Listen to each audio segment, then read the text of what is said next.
돈으로 살 수 없는 현숙한 아내, 이렇게 말씀의 제목을 지어보았습니다. 10절에 보면은 그의 값은 진주보다 더하니라 하고 돼 있잖아요. 돈보다 더 귀하다라는 뜻입니다. 돈으로 살 수 없는 현숙한 아내. 어제 날씨가 뜨겁고도 화창한 좋은 날에 우리 많은 루디아 회원님들이 꽃밭으로 나들이를 다녀왔습니다.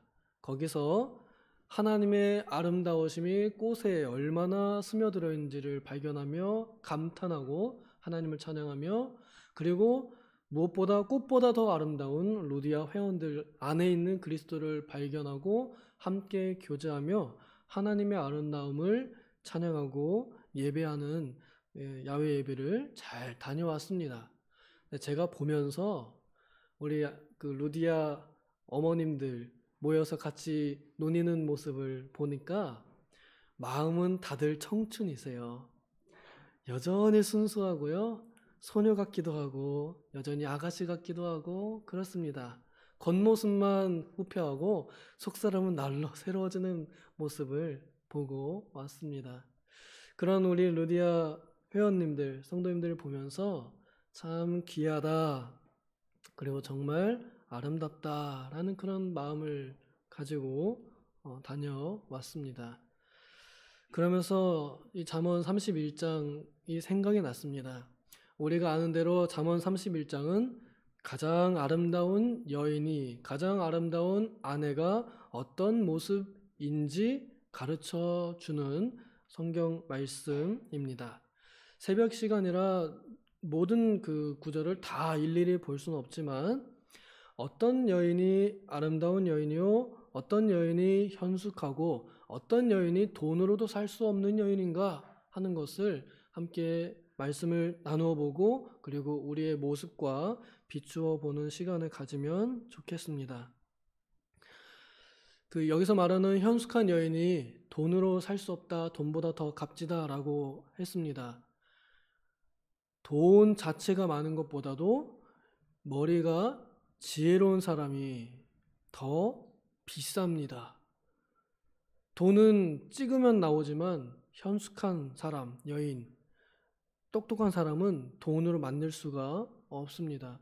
그거는 타고나야 되고 또 하나님께서 지혜를 주셔야만 하고 또 본인이 노력을 해야 하는데, 본인이 노력하고 하나님께서 주시는 건 그거는 정말 하나님의 능력이 아니면 안 될 일입니다. 그래서 아무리 돈을 주고 산다고 해도 살 수가 없는 사람이 똑똑한 사람입니다. 오늘날 돈에 스스로 팔려오는 똑똑한 사람들은 많이 있어요.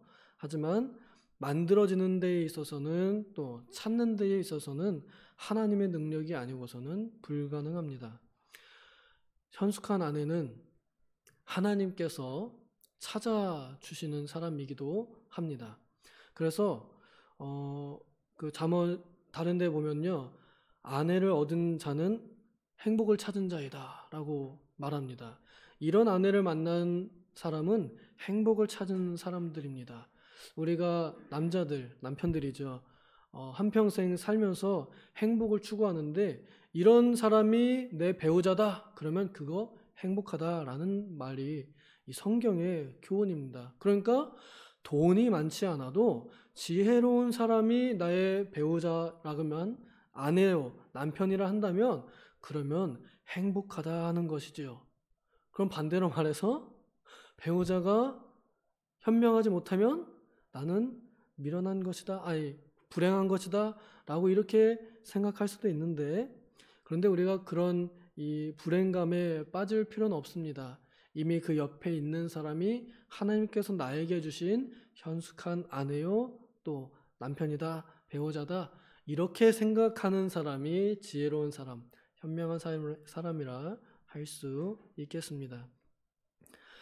이런 아내의 특징이나 또 증거, 열매라고 한다 그러면 이제 가까운 사람들의 입술이 그 여자를, 그 아내를, 그 어머니를 칭찬하게 되어 있습니다. 남편의 마음은 그 아내를 믿는다고 합니다. 남편에게 신뢰를 얻는 거예요. 믿음을 주는 겁니다. 그래서 아내가 선택하는 것을 존중받습니다. 아니 여보 왜 그랬어? 라는 말을 하는 것이 아니라 여보 그랬어? 잘했군 잘했어 할 수 있는 그런 믿음을 주는 여인이 된다는 것입니다. 그래서 남편에게 선을 행하고 악을 행하지 않는다고 합니다.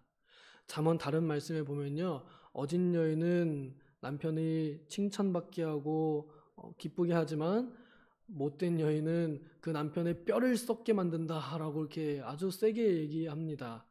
그러니까 아내가 옆에 있어서 뼈가 썩어가는 남편이 있는가 하면, 아니면 칭찬받는 남편이 또 이 영광을 얻는 남편이 있다는 것입니다.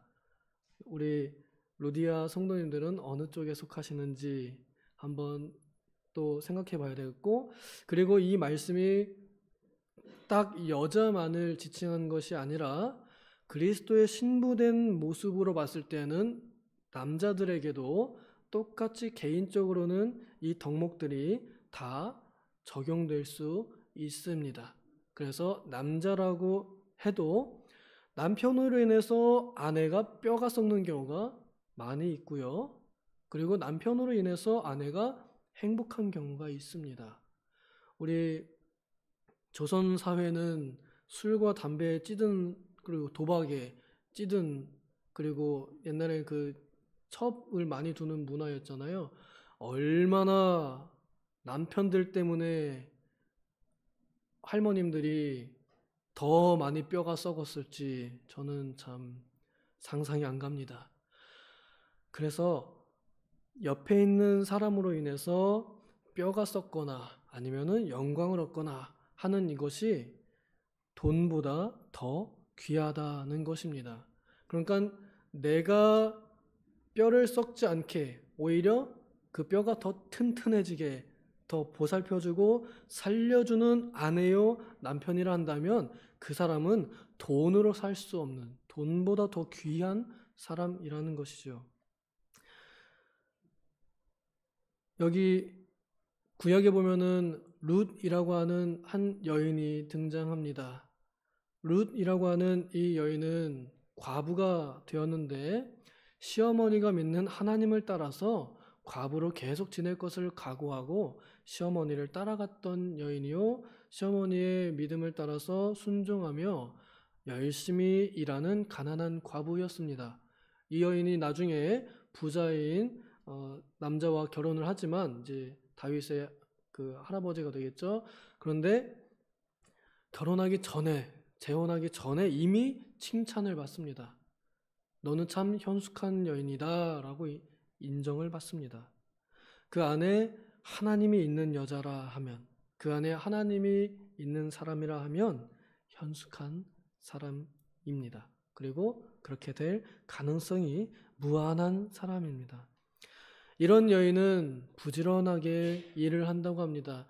여기 보면은 손으로 열심히 일하고 일을 잘 맡기고 또 음식을 나누어 주고 그리고 등불을 꺼지지 않게 하고 아침에 일찍 일어나서 일한다고 허리에 띠를 딱 세게 메고 그 다음에 팔에 힘을 딱 줘서 열심히 일한다고 합니다.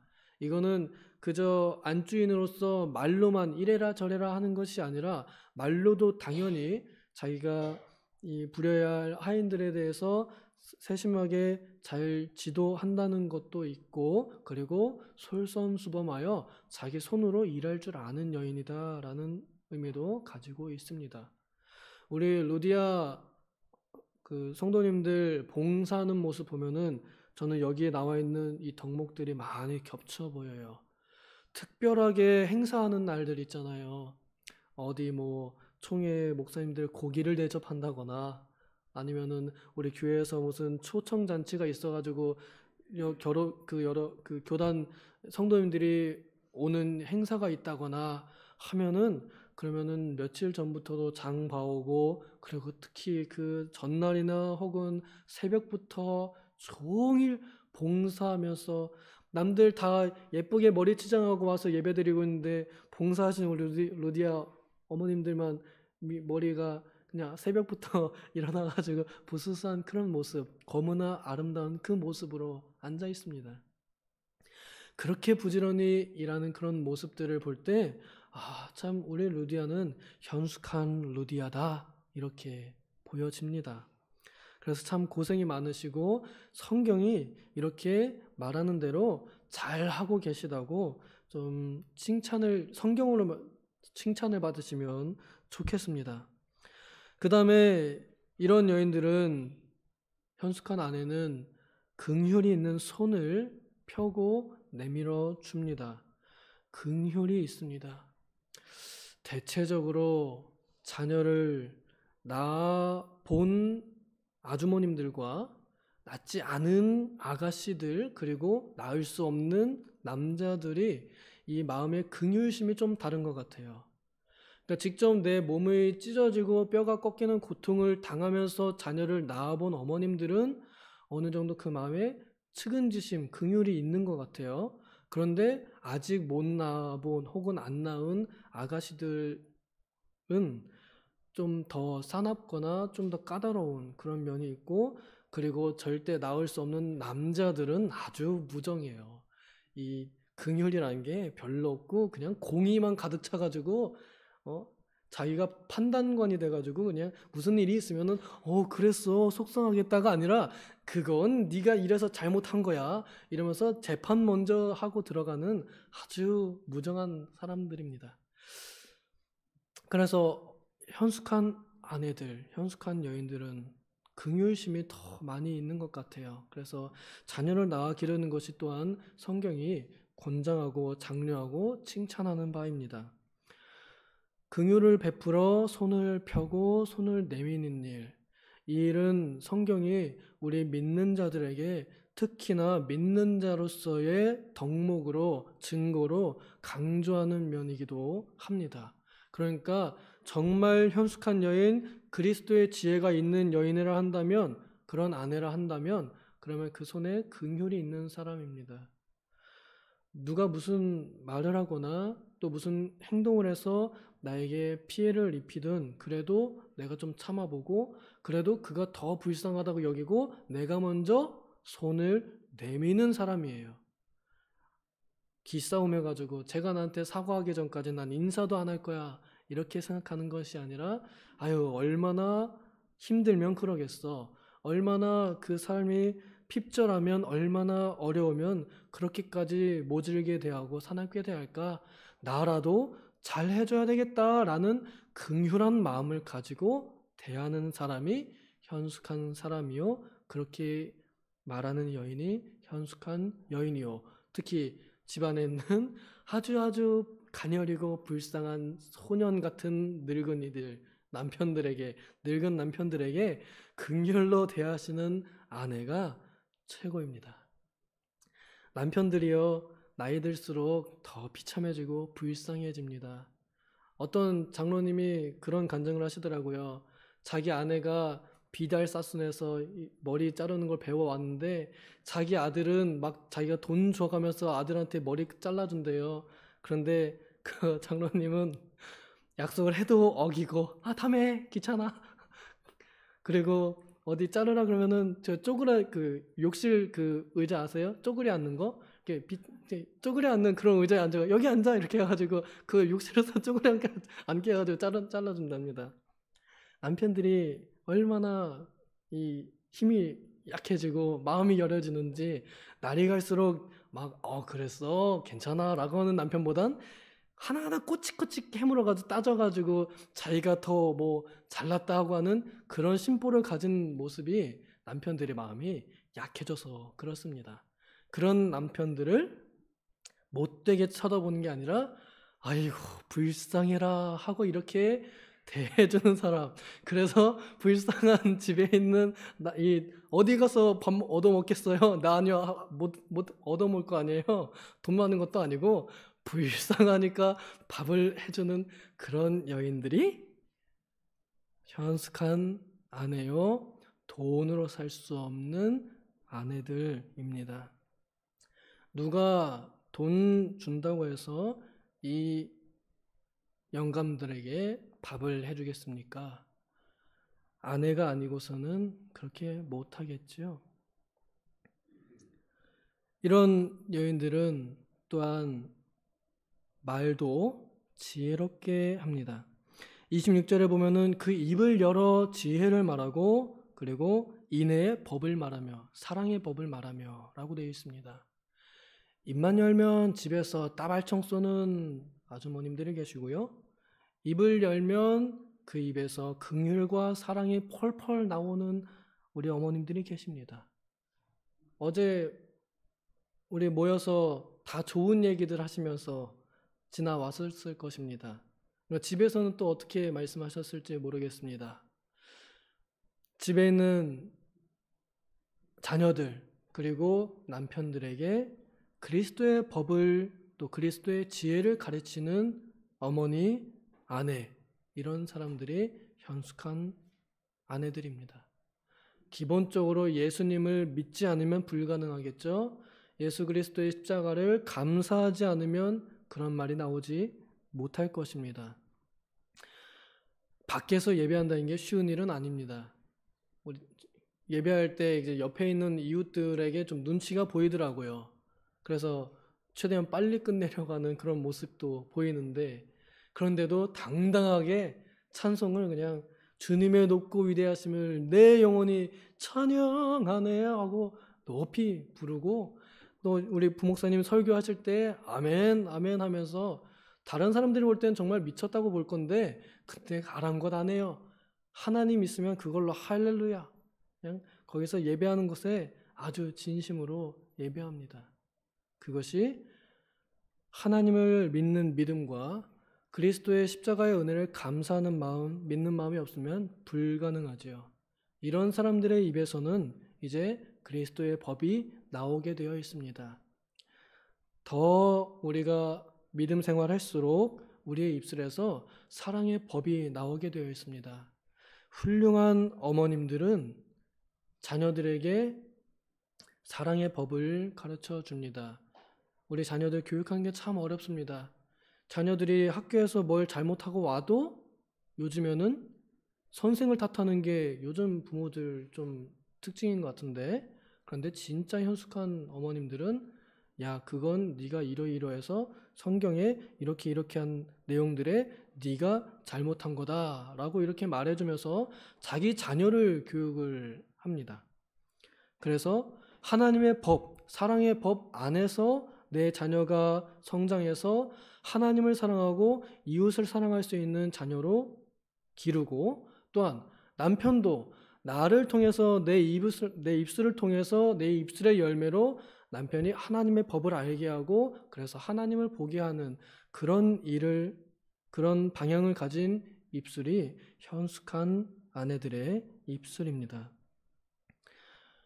아내들의 말 한마디로 남편이 살아나고 힘을 얻습니다. 그래서 그 남편이 장로들이 되는 거예요. 여기 그 성문에 앉으며라고 되어 있거든요. 자기 남편이 성문에 앉으며 성문은 이때 당시 구약에는요. 지금의 재판소와 같은 자리입니다. 권력자들이 모인 자리이거든요. 그런 자리에 들어간다는 거예요. 아내의 능력으로, 아내의 지혜로, 아내의 덕으로 그렇게 된다는 말입니다. 그래서 우리 교회 다니는 모든 아내들의 목적은 뭐냐? 내 남편을 목사 만들거나 장로 만드는 거 이게 내 평생의 소원이 되어야 합니다. 나로 인해서 내 남편이 예수를 믿게 되고 믿을 뿐 아니라 더 잘 믿게 되고 나보다 더 잘 믿어서 집사가 되고 장로가 되고 혹은 목사가 되도록 하는 것. 여자로 태어나서 현숙한 아내로서 살다갈 최고의 목적이 아닌가 싶습니다. 그러면 기쁘지 않을까요? 그러면 남편이나 자식들이 칭찬하기 시작합니다. 우리 엄마 최고, 내 아내가 최고야 라고 하면서 칭찬하게 됩니다. 그러면서 이렇게 말하죠. 못생겼지만 가장 아름답다 라고 말합니다. 여기 그 29절에 보면요. 그 30절에 고운 것도 거짓되고 라고 되어 있잖아요. 외모가 아무리 예뻐도 소용없다. 하나님을 경외하는 당신이 최고야. 이렇게 인정을 받는 것이지요. 하나님을 경외하는 우리 루디아 선교회가 최고입니다. 우리 루디아 선교회가 모든 선교회들의 모범이 되어서 선교회는 이렇게 교제하고 이렇게 봉사한다 라는 것을 보여주는 좋은 모범이 되고 있고 또 더욱 그리 되기를 소망합니다. 그리하여 이 루디아 우리 회원님들로부터 우리 교회에 활력이 넘치고 또 돈보다 더 귀한 성도님들로 가득가득 넘쳐나게 되기를 소망합니다. 기도하겠습니다. 하나님 아버지, 우리에게 돈으로 살 수 없는 믿음을 선물로 주셔서 그 믿음으로부터 하나님의 사랑을 알게 하시고 그 사랑을 깨닫게 하시고 그 사랑을 말하게 하시고 그 사랑을 실천하게 하셔서 우리에게 참 지혜롭게 사는 방법을 가르쳐 주셨습니다. 아버지, 그리스도의 신부로서 우리 모두가 돈으로 살 수 없는 현숙한 아내들이 되었사오니 정말 그렇게 살게 하여 주시옵소서. 우리의 손으로 부지런히 일하며 주님을 섬기고 그리고 맡겨주신 일을 잘 감당하며 긍휼을 베풀고 입술로 사랑의 법을 전하여 하나님의 사랑을 나타내는 우리 모든 그리스도의 신부, 현숙한 아내들이 되게 하여 주시옵소서. 감사드리며 예수님의 이름으로 기도하옵나이다. 아멘.